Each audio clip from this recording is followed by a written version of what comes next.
ఇప్పుడు బియ్యం మామూలు బియ్యాన్ని వాడకూడదు. మామూలుగా ఇంట్లో డబ్బాలో ఉన్న బియ్యం తీసుకొచ్చి తలంబ్రాలకు వాడకూడదు.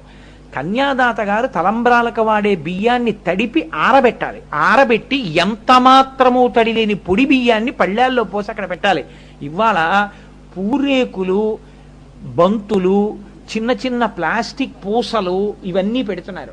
అవి ఏవి కపిలవాచన మంత్రముల యందు మూర్ధన్య స్థానముల మించి దొల్లకూడదు. పువ్వురేకులు కానీ, ప్లాస్టిక్వి చిన్న చిన్న బంతులు కానీ, ఇలాంటి పిచ్చి పిచ్చివి ఏవీ వాడకూడదు. ఎందుకో తెలుసా అండి?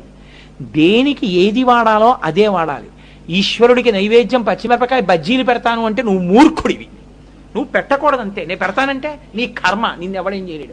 నువ్వు కొన్నాళ్ళు పోయాక అన్నం తిన్నా అశుద్ధం తింటానంటావు. తిను, ఎవడొద్దన్నాడు? నీ నోరు నీ ఇష్టం.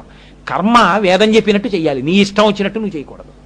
నువ్వు స్వతంత్రుడివి కావు. వేదమే నీకు ప్రమాణము. వేద